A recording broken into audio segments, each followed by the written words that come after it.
Assalamualaikum warahmatullahi wabarakatuh. Alhamdulillahirabbil alamin wal aqibatu lil muttaqin. Faqad fazal muttaqun. Asyhadu an la ilaha illallah wa la syarikalah wa asyhadu anna Muhammadan abduhu wa rasuluh. Allahumma sholli wa sallim ala asrafil anbiya'i wal mursalin wa ala alihi wa ashabi ajmain. Amma ba'du, pemirsa yang berbahagia, alhamdulillah kita masih mendapatkan banyak nikmat. Tentu kita merasakan bahwa nikmat-nikmat Allah sangat banyak sekali, baik yang dapat kita rasakan maupun yang tidak kita rasakan. Dan kita masih diberi kesempatan oleh Allah untuk menambah kebaikan dan menambal kekurangan. Oleh karena itulah sangat berbahagia kita sebagai orang-orang yang beriman. Mudah-mudahan sholawat serta salam tetap terlimpah kepada junjungan kita, idola kita, Nabi Muhammad Sallallahu Alaihi Wasallam, yang telah memberikan suri teladan dan bimbingan-bimbingan sehingga kita semakin mantap di dalam menjalankan agama Islam. Pemirsa yang berbahagia, kita sadar bahwa sesungguhnya sholat yang kita lakukan itu membawa dampak pada diri kita, utamanya hubungan kita dengan Allah itu semakin dekat bila kita konsisten menegakkan sholat. Sholat 5 waktu yang diwajibkan kepada kita sungguh amat berat. Tetapi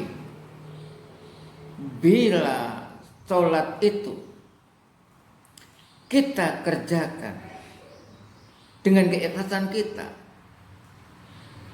kita merasa membutuhkan untuk mendekatkan diri kepada Allah dengan sholat itu, maka sholat itu jadi ringan, menjadi ringan, sehingga kita ingin selalu menambah-nambah tanpa ada perintah dari orang lain.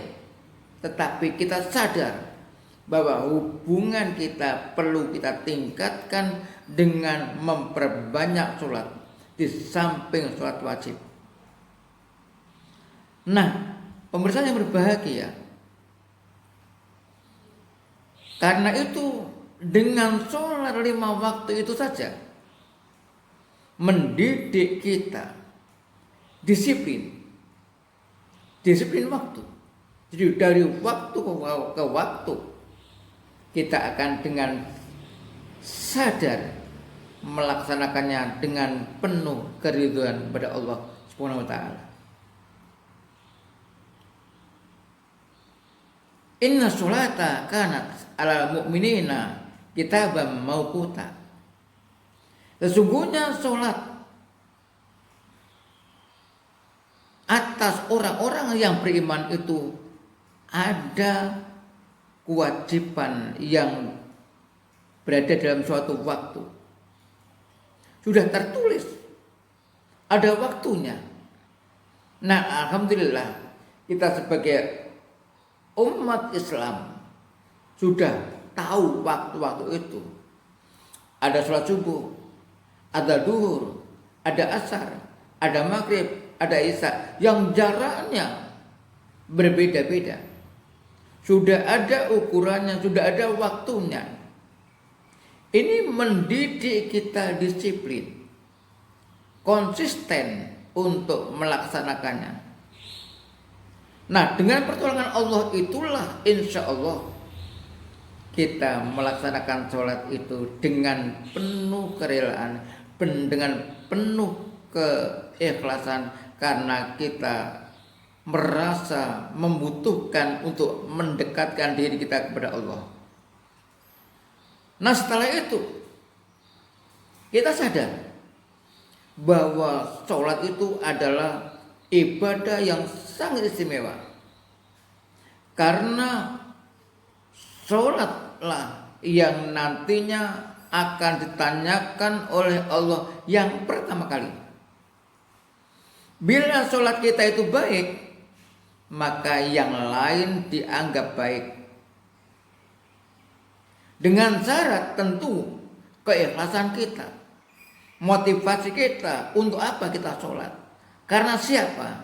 Nah, kalau kita melaksanakan karena Allah Subhanahu wa Ta'ala, maka nanti amal-amal yang lain akan mengikut bagus. Karena apa? Dalam surat Al-Ankabut ayat